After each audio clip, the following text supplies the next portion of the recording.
Hoy en Agenda Ciudadana vamos a estar analizando las encuestas que recientemente se acaban de publicar, además de unas valoraciones que vamos a hacer sobre política electoral a propósito de las próximas elecciones para consejos municipales y diputados. Me acompaña Danilo Miranda, él es politólogo, además es catedrático del Departamento de Sociología y Ciencias Políticas de la UCA. Anuncié el tema de encuestas, tal vez comenzaríamos un poco sobre esta y otros temas que han surgido a lo largo de esta campaña, pero vamos a comenzar efectivamente con el tema de las encuestas. Hay dos encuestas que acaban de salir más o menos, la UTEC es una de ellas. No sé si has tenido la oportunidad de leer los resultados que salió publicado y qué valoración tienes sobre lo que ha salido. Básicamente nos encanta, nos obsesiona saber lo que va a pasar en el futuro y las encuestas hacen las veces de una bola de cristal que nos va a decir cuál es el candidato que ganará la competencia.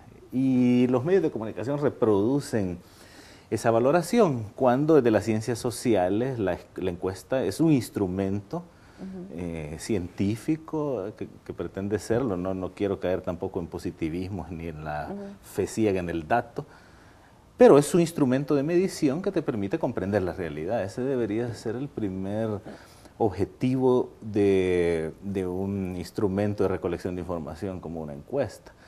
Pero yo creo que la encuesta debería servir para hacer otro tipo de análisis, para cruzar variables, para tratar de entender el comportamiento de las personas, comenzar a ver consideraciones sociológicas o criterios económicos de por qué la gente piensa como lo hace, por qué la gente tiene determinados valores y actitudes hacia la política, por qué la gente se decanta por uno u otro proyecto político. Sin embargo, casi todas las encuestas, o al menos lo que sale publicado en medios de comunicación y lo que después se replica en redes sociales, por ejemplo, y en la calle, es la pregunta que está dirigida en la intención de voto. Si las elecciones fueran el próximo domingo. ¿Por quién? ¿Por qué partido? ¿Por qué candidato? En primer lugar, es necesario decir que la mayoría de medios de comunicación en este país, este es un debate que hemos tenido ahí en este espacio, pertenecen a la esfera privado-comercial. Precisamente una de las reformas que demandan muchos sectores es que también se considere a otras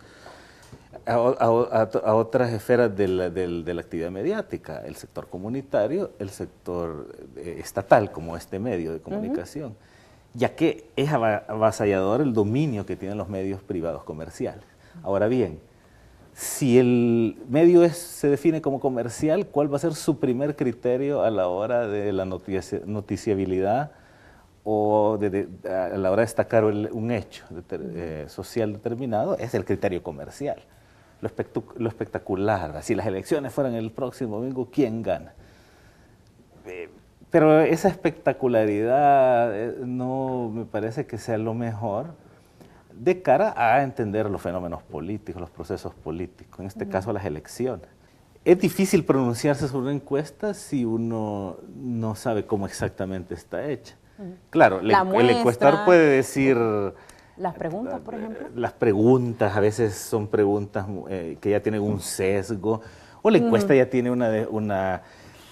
La encuesta es una herramienta política para el diseñador o la gente que la lanza. Te voy a poner un ejemplo.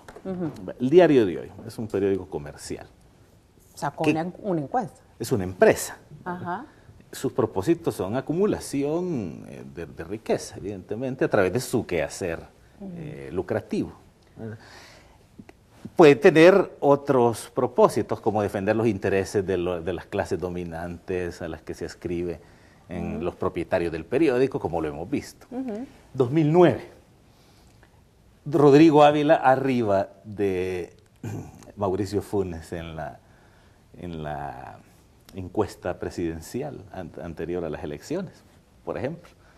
Uno se podría preguntar que fue un error metodológico de la encuesta, o es que la encuesta ya lleva un propósito y no importa cómo se haga, tiene que mostrar determinados resultados. A mí me cuesta confiar en un medio de comunicación como el Diario de Hoy. ¿Quién me dice que lo que ellos, o sea, conociéndolos, cómo manipulan la información, mienten descaradamente, los intereses que protegen, defienden, y las posturas racistas de odio, xenófobas, fascistas que tienen en ocasiones, es evidente que a un ciudadano crítico le cuesta creer en una encuesta del diario de hoy. Aún con los conocimientos básicos de metodología cuantitativa, es posible darse cuenta que esa encuesta no es representativa de la población, porque se ha hecho en redes sociales. ¿Quiénes utilizan las redes sociales en el país? Partiendo de la brecha digital que existe y que organismos como la UNESCO ya lo han mostrado. La brecha digital en el mundo y países como el nuestro, que tiene serios déficit en esta materia tecnológica, pero hay un pequeño porcentaje de la población, ahorita no recuerdo cuánto es, pero no llega al 20%, no llega ni el, una cosa así, mucho muy, menos, mucho ni más el bajo. 10%. Entonces, bueno, ahí solo con ese mero hecho ya podríamos decir que no se trata.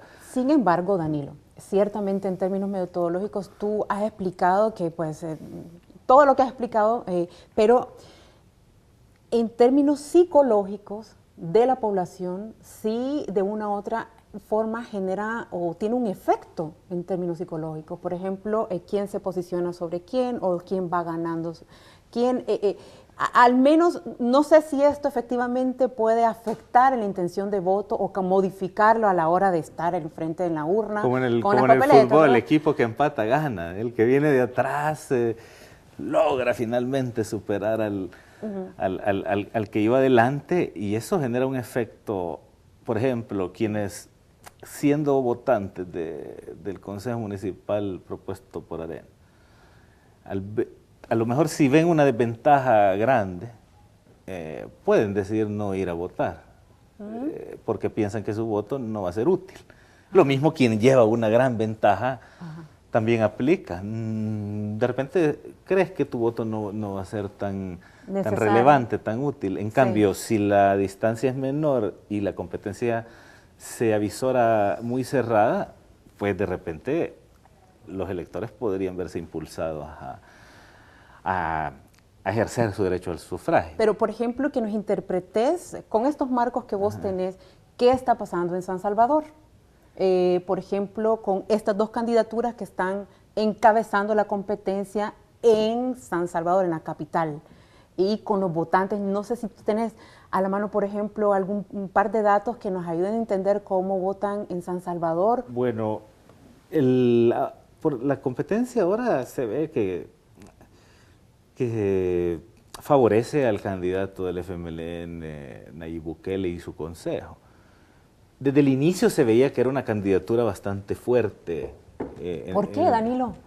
La gente lo señala como una persona joven, pero su experiencia... Sí. ¿Por qué esa empatía? Bueno, es muy popular en las redes sociales. Y además se complementa con el aparato electoral del FMLN, que es un aparato bastante bien organizado, con una gran logística, con mucha gente. Entonces se complementa muy bien.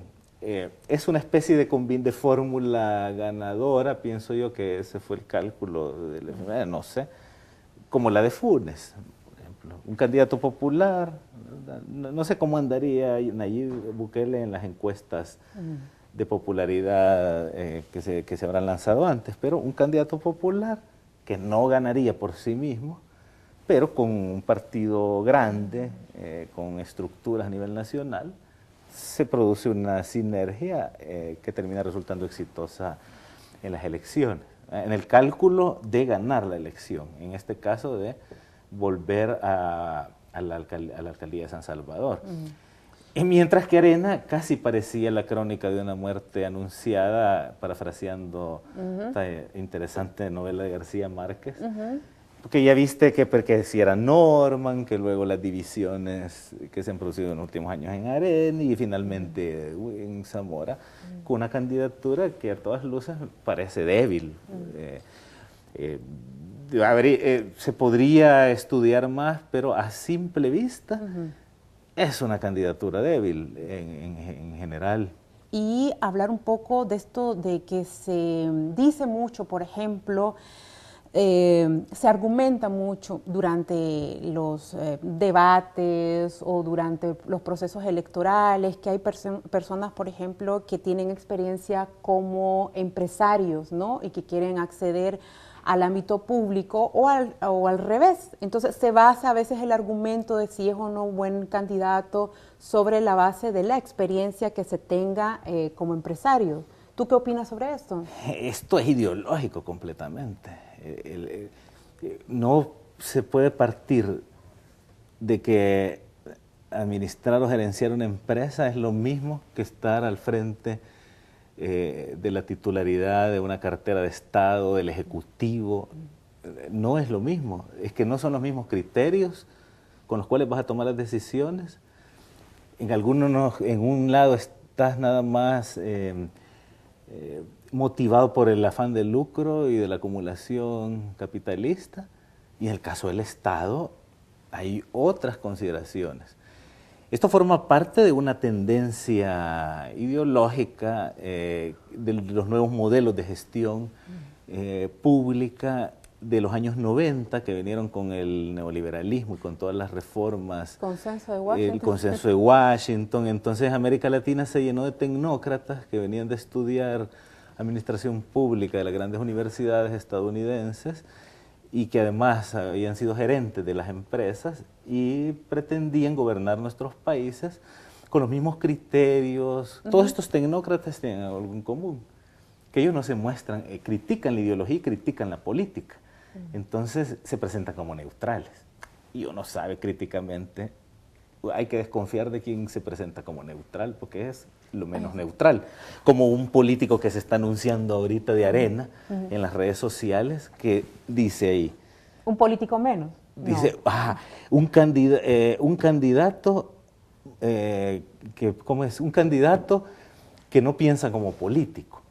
Pero que realmente yo estaba, me quedé pasmado. Un candidato a diputado que no es político y que no piensa como político. Válgame Dios, esto es esa ideología tecnócrata o con estas nuevas tendencias de movimientos ciudadanos desprovistos de ideología y de conflictos sociales y de luchas. Aquí hay iniciativas de jóvenes que dicen... que entonces fuera ideología y fuera política, porque lo peligroso es que yo no soy político, la política es mala, es horrenda, es una basura, pero yo no soy político, estoy por encima del bien y el mal. En términos de mercadeo, o sea, de esta parte, está sustentado en una realidad, en una percepción, ¿no? Claro, pero el sentir de la gente tampoco viene de la nada, viene de todo un trabajo ideológico que se ha hecho desde hace tiempos y que inicia en el caso de El Salvador. ¿Los 90? Desde los 80, de los 90, y entonces la política es mala, no hay que meterse en la política porque es nauseabunda, entonces... Y el análisis político no nos tiene que remitir únicamente a la política formal institucional, sino a la lucha por el poder. Y la lucha por el poder está solamente en estos que se lanzan, por supuesto que no. Vivimos en una sociedad capitalista. Yo como estudioso de la política tengo la obligación de considerar que vivimos en una sociedad capitalista donde hay relaciones sociales de producción y hay grupos económicos, estructuras económicas que permean, si no es que determinan, no quiero caer en el determinismo, pero que tienen una influencia, un peso notable en la política. Claro, estas personas se presentan a sí mismos como empresarios, allá están los políticos sucios, nosotros somos empresarios nobles que damos trabajo y que además hacemos responsabilidad social, cuando el orden social hegemónico dominante del país ha sido construido por ellos. ¿Qué va a pasar? Jugando un poquito a ser analista político en San Salvador, con estos personajes, digamos que la intención de voto no se modifique. Qué mal, TCS, bueno, como el día de hoy, pues no extraña. ¿Cuántos candidatos hay en San Salvador? Entiendo que son 4. Había 2 nada más ayer. ¿Por qué marginaron a los otros 2? ¿Por qué los excluyeron? Por la espectacularidad y porque vende eso. Yo leí en las redes sociales que el candidato Roberto Cañas... Porque son los que más posibilidades tienen de ganar. Entonces, ¿por qué no elegir al que tiene más posibilidades, entonces solo entrevistar a uno? Es decir, digamos, son 4 los que están compitiendo. Ajá. ¿Por qué no los 4? ¿Por qué 2? ¿Por qué elegir 2? Roberto Cañas dijo eso en las redes sociales. Él, en las redes sociales, o sea, no es porque ellos no hayan querido. Él manifestó su reclamo en las redes sociales de que había sido excluido deliberadamente, lo cual me parece que es, claro, no es seguramente era un criterio comercial u otro tipo de criterio, pero ya a la hora de funcionar, un criterio inclusivo. No, en la claro, competencia, el Tribunal Supremo Electoral tiene 4 inscritos y toma en cuenta los 4 en condiciones de igualdad. Normalmente cuando se entrevista a candidatas mujeres, independientemente del partido político, se les pregunta exactamente lo mismo, sin importar cuál sea el medio. Se les encasilla en el tema del aborto, en el tema de la valoración sobre principios y valores, la familia, como si las mujeres candidatas, independientemente del partido, no pudieran opinar sobre reforma fiscal, sobre el tema de la seguridad o reformas electorales.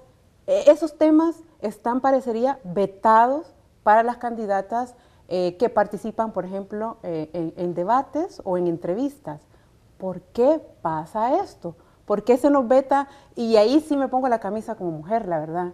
En realidad, lo he comentado en redes sociales, me molesta muchísimo esto de que pareciera que no tenemos opinión más allá del tema del aborto, el tema del matrimonio del mismo sexo o el tema sobre la familia. No hay otra valoración. ¿Por qué? Bueno, vivimos en una sociedad patriarcal.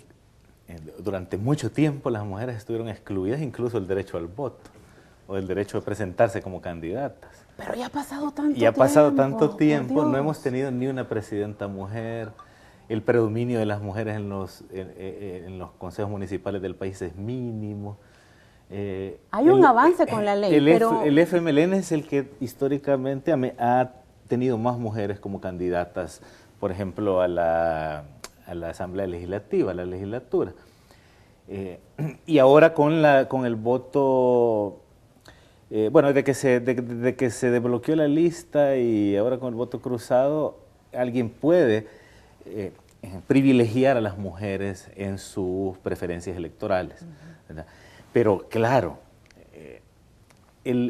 las concepciones machistas, porque no le encuentro otro nombre, hacen que entonces a la mujer, quienes dominen, que tienen el control de la política de El Salvador, o en los medios de comunicación, o en la vida social del país en general, exactamente, tienden a asignarle a la mujer los roles tradicionales que por razones de género han ocupado dentro de esa misma sociedad patriarcal y machista. Entonces, claro, la mujer a la familia, ¿cómo era la primera dama? A la Secretaría de la Familia, a encargarse de los temas de los niños, del tema de los ancianos o de la tercera edad, y no los temas considerados ¿Quién debería de romper ahí, digamos, esta tendencia? ¿Será que las candidatas mujeres, independientemente del partido, son las que tienen que decirle al entrevistador, a los medios o a los mismos partidos, miren, ¿saben qué?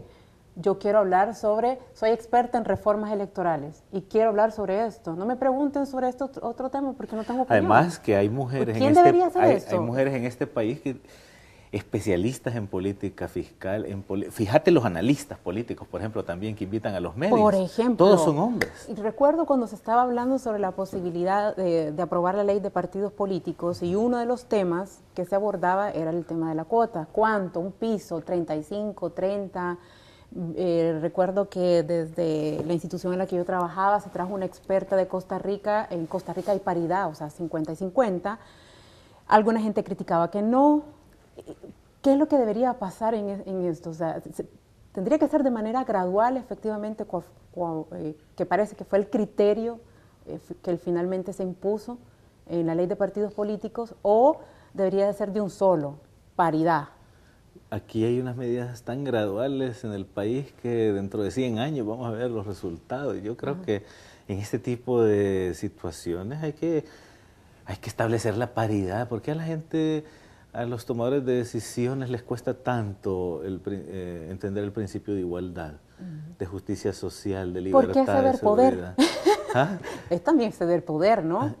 Ajá, y esa es una discusión, porque quien tiene los recursos de poder nunca va a ceder, sino es mediante el conflicto y la lucha, o mediante el convencimiento social o el cambio cultural, o el cambio en otras estructuras de poder, finalmente. Pero hay una resistencia a cosas que parecen tan obvias. ¿Cuánto costó lo de los consejos municipales plurales, por ejemplo? Años y años. Que hubiera una defensoría del consumidor.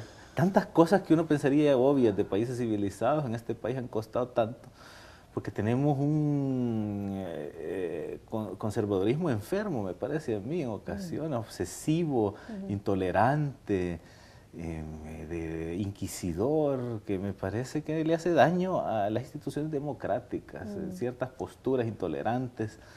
En estos temas, además de la familia, en estos temas hay mucha intolerancia. El aborto, el típico tema del aborto que siempre y una sale, doble, ¿no? además una doble moral. Sale, Sí, sale. claro, es una doble moral, porque en este país se penaliza gravemente aún los abortos involuntarios, cuando tenemos a todos los que cometieron crímenes de lesa humanidad, crímenes graves de guerra, no solo libres, sino que hasta se lanzan a las candidaturas. Hay una candidatura en Arena de un general acusado del crimen de los jesuitas, que parece un personaje terrorífico, encarnando el terrorismo de Estado. Y entonces, pero la gente se da golpes de pecho por estos temas que tienen que ver con los derechos sexuales y reproductivos de la mujer. Y El Salvador tiene una de las legislaciones más antihumanas. ¿No? Claro, la ONU ya hizo la recomendación de que hay que revisar la legislación en materia del aborto y la legislación en materia del matrimonio igualitario también. Me parece que hay unas posturas. Es que esta es la doble moral. En el caso de Arena, que es quien el otro día estaba dándose los golpes de pecho por el tema del matrimonio igualitario, y cuando en su fila llevan a gente acusada de crímenes como este. Esta es una doble moral impresionante, una hipocresía que realmente está para escribir un libro.